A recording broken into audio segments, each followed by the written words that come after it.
Hello, everyone, and welcome back to the EPAN to the UKV pod. I'm your host, Josh Carpenter, joined by my co-host, Drew Pitzer, and today we're excited to welcome Michael Lamberti, head coach of the West Liberty Hilltoppers.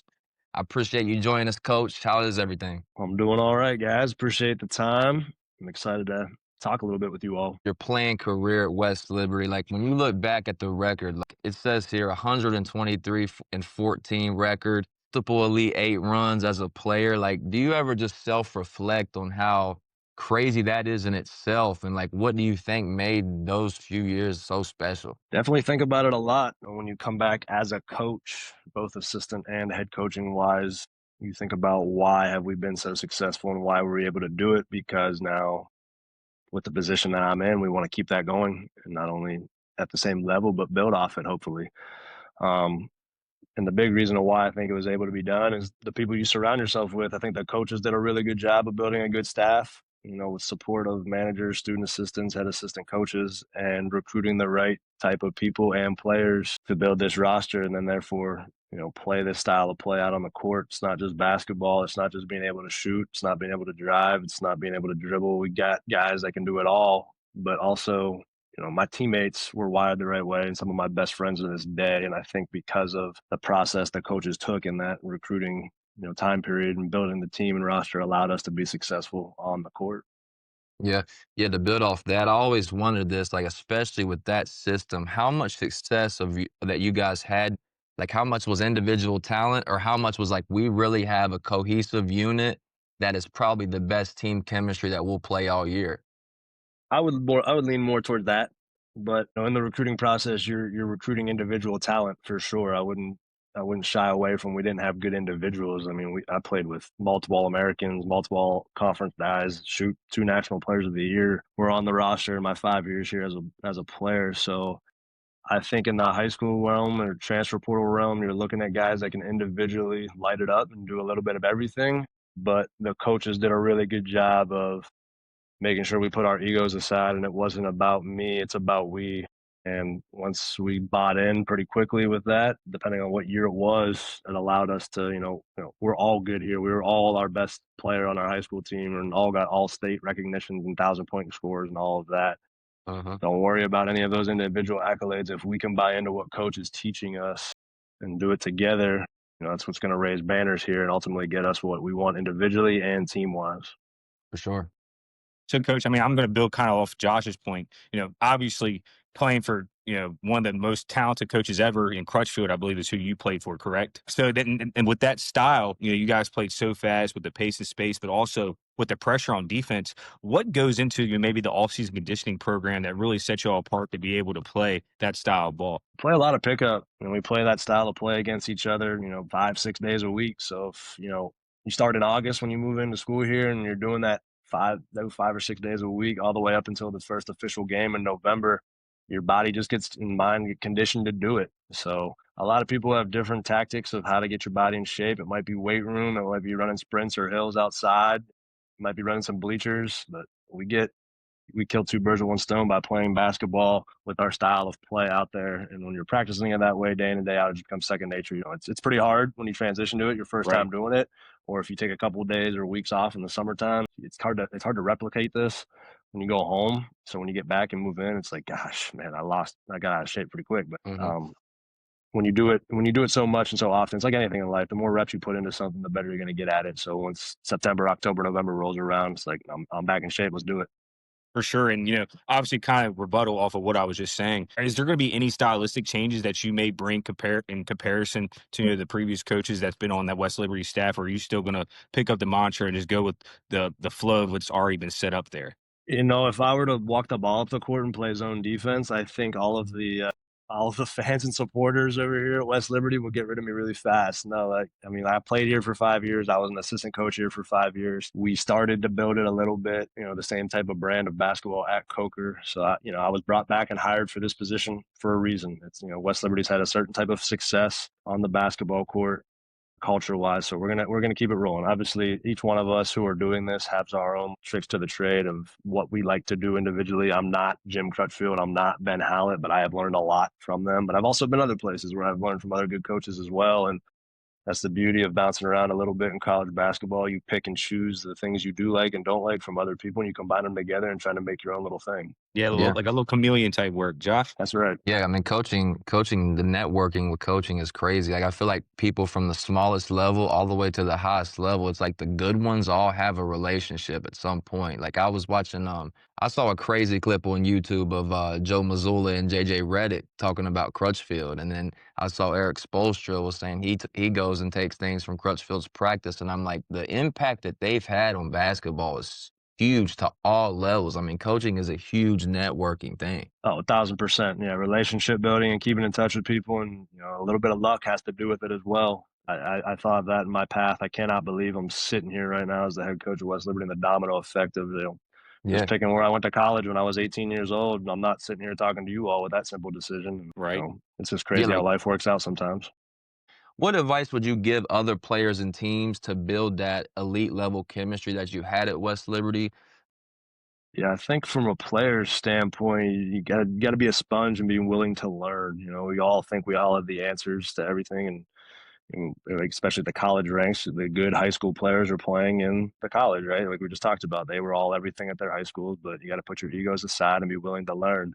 And in most cases, those coaching staffs know a lot of information and are usually team first type guys. They're not trying to, sabotage anybody in this business. They want to win. If they don't win, then usually your job's in jeopardy. So the Uh-huh. biggest advice that I always tell our incoming freshmen and transfers is be a sponge and learn as much as you possibly can and soak it in. Yes, I want to have organic conversations where I don't have all of the right answers, and this isn't my way or the highway type deal, but you have to be willing to, take this new information and buy into what we're doing, or this is not. Yeah, Drew. For sure. And coach, obviously speaking on the type of guys that, have to have that camaraderie and obviously the ability to build team chemistry, high basketball IQ and coachable players. What do you look for in that recruiting circuit, whether that's in the junior college transfer portal, or if you're looking at high school athletes? What is one major trait that you look for in every one of your guys? I'll give you two: competitive fire and then outgoingness in the conversations. I can tell really fast, like when I make that first initial call, if it's a guy I'm going to want to be around every day. Because, people think in coaching, you just show up and go to practice for an hour and a half and then you just show up in the games. And man, it's really fun to be a part of sports, right? But I mean, the team meetings and the film sessions and the practices and the management, I'm around these guys almost more than I'm around my wife and kids. So Right. if I'm going to do that with 14 to 16 individuals, players wise and staff wise, I got to make sure like they're wired the way I am too. So I think outgoingness on the conversation wise and the competitive fire in the back. If you're just walking around and you feel like you have to be there instead of you get to be there type deal, it's not going to work. And I Right. can coach basketball, but I can't make you want to run through that wall for me. And I think with all of the youth sports that are going on nowadays, there's rec centers in every corner of the dang country world. You can find 14 to 16 guys that want to get in between those lines and play as hard as they possibly can, whether it be for 40 minutes or 4 hours, whatever it be. You better be fired up to come to work every day. And I feel like I can see that a little bit when I'm recruiting players in their games and practices. Uh-huh. Sure. And I think there's a major difference in liking the game of basketball and loving the game of basketball. I can just tell by your exuberance and how you conduct yourself that you're in love with the game. You're in love with the process. The games itself, of course, they're amazing. They're the part that gets glorified. But if you don't enjoy coming to work every day and getting better, I think that's a huge component of why teams stay stagnant and teams like West Liberty and Fairmont State, that dominate the MEC year in, year out. You guys are always striving to push the envelope. So with that being said, obviously you played in 4 Elite Eights. So West Liberty has a major history of going deep into the tournament. But I don't believe West Liberty has won a national championship yet. How are you going to be the coach that brings that first national championship to West Liberty University? Yeah, it's funny. It gets brought up a lot around here because we've been close twice. I've played in that game and I've coached in that game as an assistant coach. And yeah, it's what we ultimately want to do. We've won 8 regional championships here in the history of this basketball program, which is second to nobody in Division II basketball over the last 2 decades.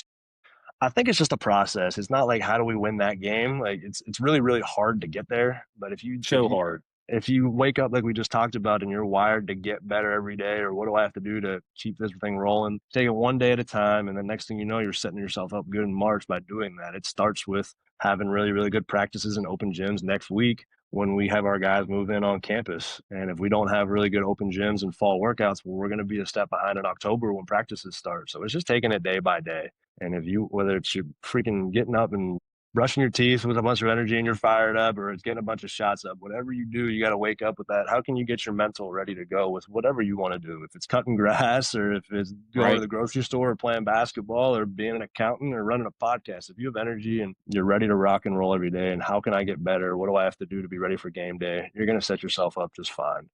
So it's an amazing stat in itself that we've been to that many Elite Eights and we've played in that national championship game so many times.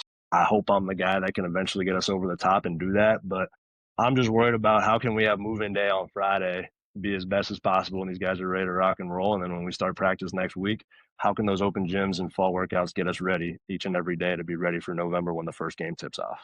For sure. You're very present in the moment. I love the, today is today mentality. So I appreciate that, Coach Josh. Yeah, for sure. Like, and those traits that you're talking about, just personality wise of people, like even adults, I think it's hard to find that even in adults nowadays. Complacency is huge. So to find guys that will buy in, like it's not like they're everywhere. So to get that and build that is big. But I wanted to pivot. So at Coker University, what are some differences between coaching in the Mountain East or the conference that you were coaching against at Coker? I think the difference for me was just experience. I was in a different chair for the first time, and I've been at two really, really good programs before that in Division II at West Liberty, and I spent some time as a GA at Embry-Riddle, which is a Division II in Daytona Emory's Beach. like that. Those are Uh-huh. two top of the notch Division II programs. So when I get the job at Coker, they quite haven't been on that level yet. And I had the mindset of this system just works. Whatever, you just wave the magic wand, and we're gonna press, and we're gonna shoot threes, and we're gonna get up and down the court, and we're gonna win 20 games just like that.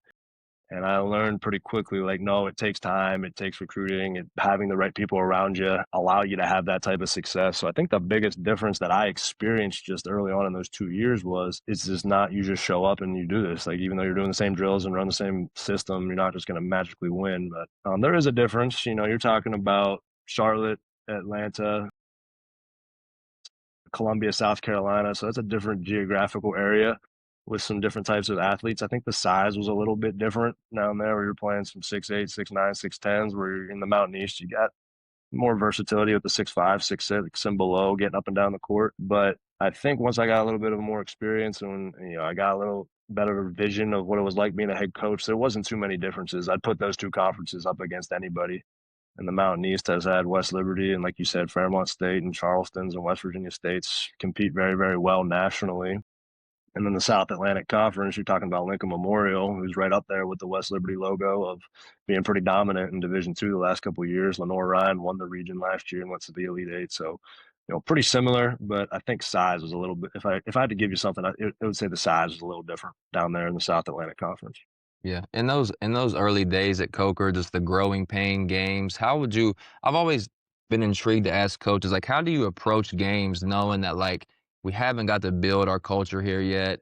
We're probably undermanned. Like, how do you approach games where on paper, you're not supposed to win those games? Yeah, I don't know if I've ever gone into a game thinking we can't win this game, and I think that's the mental approach of it. Is I was fired up still to go into that locker room or that office or gym every day in my first year at Coker. I mean, I got hired in the beginning of June, middle of June, so it was pretty difficult to recruit with that amount of time period left. And the guys, I inherited 15 players in my first season, kept them all, and recruited a couple new guys. And that's the biggest thing of, all right, let's take baby steps. These guys maybe had like negative energy getting around here with some losing that's been going on. Coker doesn't have the Uh-huh. biggest reputation. New assistant, the coach that's becoming a head coach for the first time. Who knows if this guy knows what he's talking about? And he's making me run like I've never ran before. But they're just bringing that positive energy, right? If we have to win this practice, or we have to win this warm up drill, or we have to win this 4 minute segment, let's go do it. It's a part of the Uh-huh. problem. Skids where we had 2 or 3 game losing streaks, and I'm a guy that goes in is like, we're going through it right now, guys. But when we start winning, it's going to feel really, really good. And you guys are a part of this change. And I don't set goals of trying to have total wins or championships by any means, but you try and win that game every single time. And my first year at Coker, we beat Lincoln Memorial, and it was the first time ever in program history, and everybody was fired up about it. And I treat Yeah. Lincoln Memorial just like if we were playing my high school in a game. So Uh-huh. you just try and make the national rankings, and it was, look, sometimes it's not, you just show up and it's magic, and you're on the top right there. You got to go through some stuff to get to where you want to be. 100%. I want to follow up on that real quick, Drew. So on the other side of the coin, whether as a player at West Lib, coach at West Lib, on the other team, what do you think in the games that you guys struggled?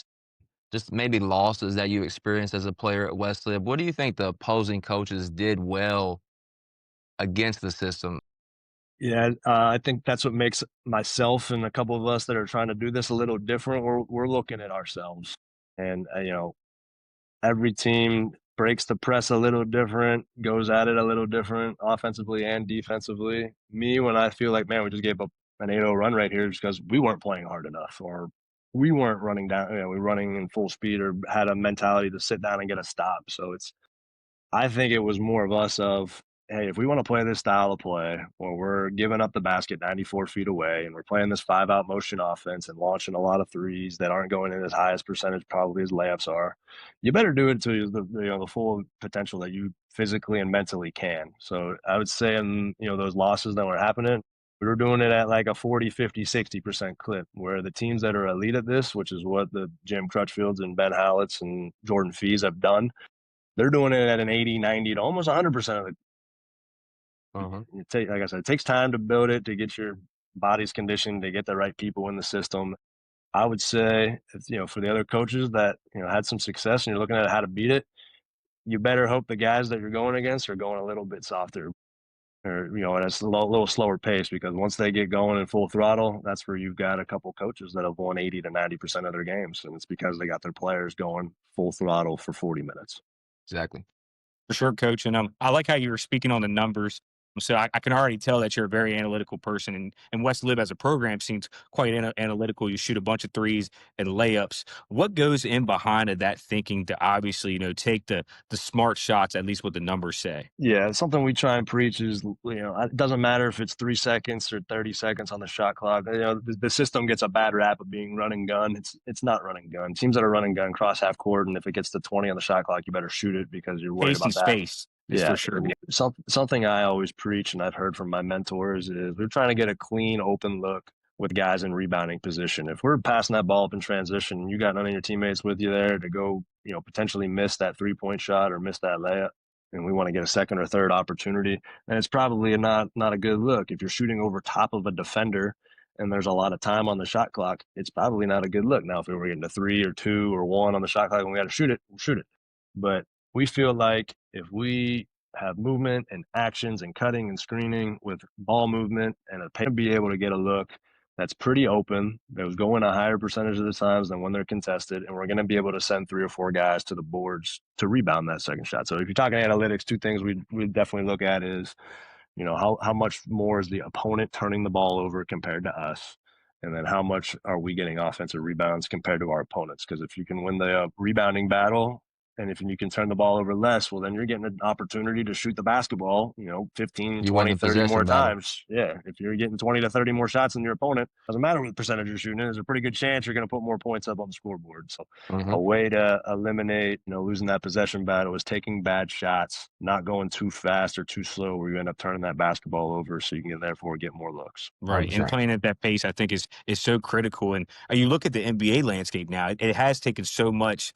Especially Joe Mazzulla, as Josh was bringing up earlier. That Boston Celtics offense looks like Nova Southeastern and a professional landscape. I mean, they shot.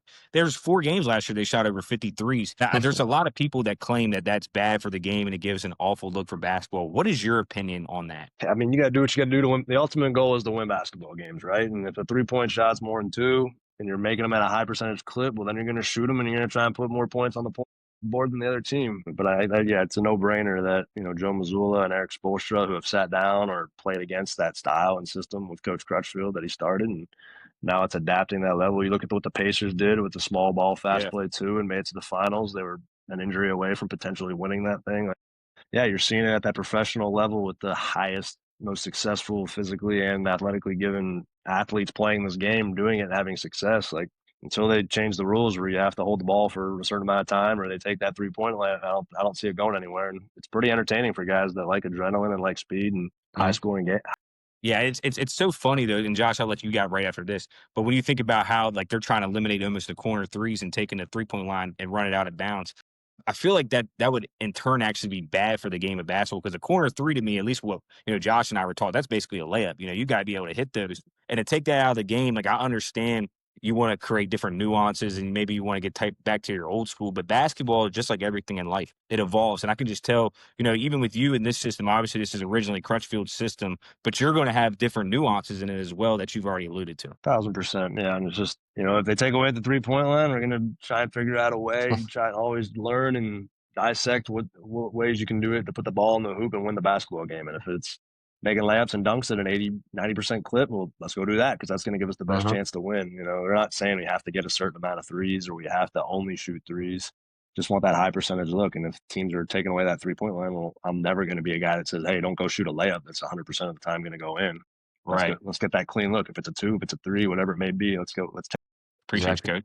I wanted to ask, how have you reloaded your roster going into this year? I think I've seen like maybe 4 or 5 guys went to IUND from the roster. Who have you reloaded with, and what was kind of your approach to reloading and replacing those guys? 1,000%. Coach Hallett built the dynasty that was here for the last 8 years, and rightfully so. When those guys are coming back and they see their coach get the opportunity at that level, and they have an opportunity to go with them. I think in this transfer portal day and age where there is no penalty for sitting out and there's opportunities at higher levels, you're going to see a lot of players following their coaches. And there's the domino effect of we had a lot of guys coming back at Coker. And when we got this job up here, we talked to them and have conversations with them and give them our vision. And a lot of them are coming with us as well. So out of our roster, we have 2 guys coming back from last year's West Liberty roster, and everyone says 2. Oh wow, this is a whole.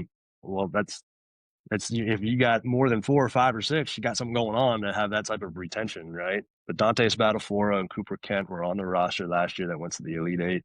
Cooper redshirted, will be a redshirt freshman next year, and Dante will be a 5th-year senior, which kudos to him. He stuck around for 5 years and will be coming back. We had 3 freshmen that were signed with the old staff that are all still coming along. And then we had 8 guys who had eligibility left at Coker that are following, myself and our staff up here. Cool. So when 8 guys decided to sign up, and then we had 3 committed recruits also, 2 of them being transfers and 1 of them being a freshman. So 11 total guys that were going to be on the Coker roster last year will be on our roster up here at West Liberty. Recruiting was and the roster building was kind of done in the 48 to 72 hour 2-hour span. Yeah, so that took a lot of stress off the mind, knowing you had your roster intact. And I'm very grateful that these guys are signing up to the vision we have here, in a different location and wanted to follow us. So we're ready to make some noise with the roster we were going to have down south up here on the hilltop. Yeah, it's such a different landscape too, because like when your career at West Liberty, you probably had the same teammates every single year, didn't you?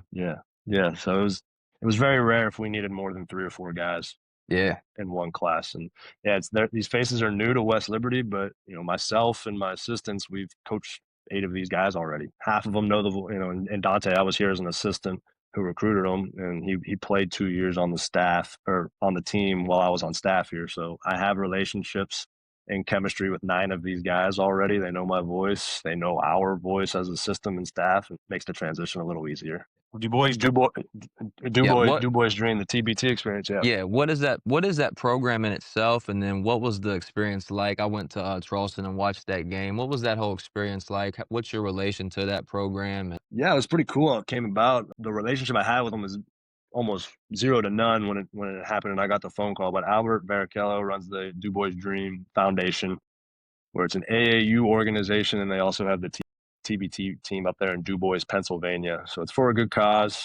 Albert's giving back to his area through youth sports. And I got a call back in November, October-ish, probably. So that would have been a 2024 of, we've been part of this TBT tournament for a couple years. We like the system. We're wondering if you think you could run it and coach a team in it and be successful. And I'm like, well, that all depends on the people. I can coach it, that's for 1,000%. But you're talking about a summer league that have played this before, and that's where they came back to get some alumni from those 3 schools, and we did a little mini camp up here at West Liberty after I got the job, and it was a cool experience. You're talking about some of the most successful guys that have played at those 3 universities, and the final result of that game is a little bitter taste still. We made quite the run at the end there and gave them a run for their money on that Best Virginia team that ended up going pretty deep. But that was a first year.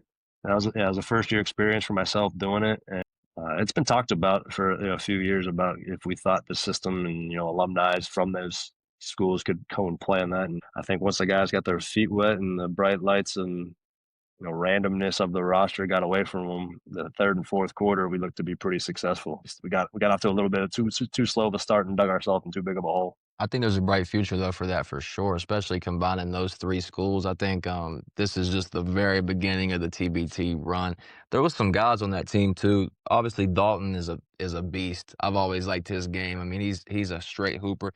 And then I seen some guys in warmups, just some crazy athletes on that floor. Like there was guys going between the legs in warmups. I'm like, who are these guys? Double Like I East had never Bays, bro. I've seen some just straight athletes, man. But my last one for me, man, would just be what are your goals and expectations for year one at West Lib? What are you looking to accomplish? Yeah, it's not gonna be that fun of an answer, but it's just day by day, taking it day by day. It's I can't believe that we're at move-in week here already. I feel like we just got the job and we're still transitioning here, but it's gonna be go time before we know it. And you know, I'm not trying to reinvent the wheel here by any means. I know what was before me. West Liberty has great history and tradition, and we've had some great coaches and some great players.